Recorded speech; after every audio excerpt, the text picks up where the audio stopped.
আপনি হয়তো অনেকবার শুনেছেন যে মক্কার পবিত্র কাবার উপর দিয়ে বিমান উড়ে না, কাবার উপর পাখিরাও বসে না, এমনকি কাবার উপর দিয়ে পাখিরা উড়েও যায় না।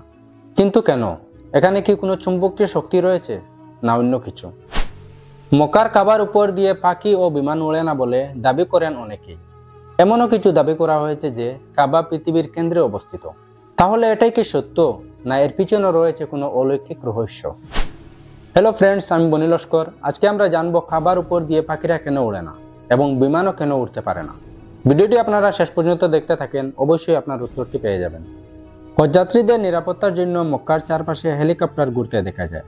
মক্কার গ্র্যান্ড মসজিদের কেন্দ্রে অবস্থিত কাবা মুসলমানদের একটি পবিত্র স্থান হিসেবে বিবেচিত হয়।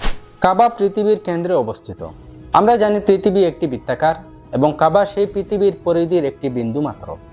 কাবাকে পৃথিবীর কেন্দ্র বলে দাবি করা যৌক্তিকভাবে ভুল, কারণ কোনো গোলাকার বস্তুর কেন্দ্র বা সেন্টার হয় না। উদাহরণস্বরূপ, আপনার হাতের মধ্যে একটি বল নিন এবং সেই বলের সেন্টারটি বের করেন।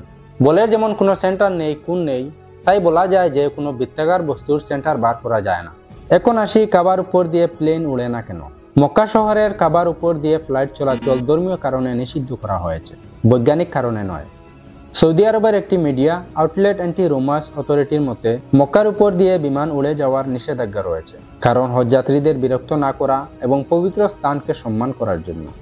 আমি যখন রিসার্চ করেছি, আমি বেশ কয়েকটি রিপোর্ট পেয়েছি যেখানে বলা হয়েছে যে জরুরি অবস্থার সময় হজযাত্রীদের নিরাপত্তার জন্য মক্কার চারপাশে হেলিকপ্টার ঘোরাফেরা করে। জুলিয়ান আউবার্ট নামের একজন বিশেষজ্ঞর মতে, বিজ্ঞানীরা এমন কোনো চুম্বকীয় অসঙ্গতি খুঁজে পাননি যা মক্কার জন্য বিশেষত্ব।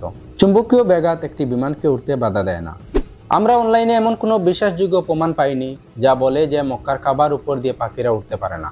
আমরা সোশ্যাল মিডিয়ায় বেশ কিছু ভিজুয়াল পেয়েছি যেখানে দেখা যায় পাখিরা কাবার উপর দিয়ে উঠছে।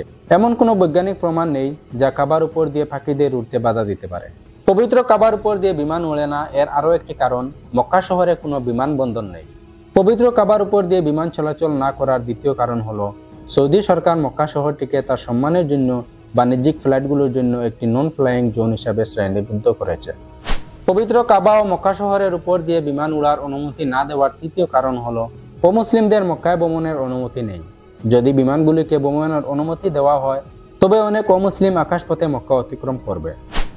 মক্কা বিশ্বের এমন একটি শহর যা সারা বছর ধরে সবচেয়ে বেশি পর্যটকদের আকর্ষণ করে। হজ ও উমরার জন্য মানুষকে মক্কায় পৌঁছাতে হয়। মক্কা শহরটি জেদ্দা থেকে প্রায় 90 কিলোমিটার দূরে অবস্থিত। মক্কায় একটি নতুন বিমানবন্দর তৈরি করা এবং ফ্লাইটদের ক্রু ট্রানজিট সিস্টেম এবং কর্মীদের সাথে ভিড় করা একটি উপযুক্ত ধারণা হবে না, তাই মক্কায় কোনো ধরনের বিমানবন্দর তৈরি করা হয়নি। সংক্ষেপে বলা যায় যে ধর্মীয় কারণে কাবার উপর দিয়ে বিমান উড়ানোর উপর সাধারণ নিষেধাজ্ঞা রয়েছে, তাই বিমানগুলো মক্কার আকাশসীমা এড়িয়ে চলে। এখানে কোনো চুম্বকীয় আকর্ষণ অথবা কাবা পৃথিবীর কেন্দ্রে অবস্থিত, এইসব তথ্য ভুল।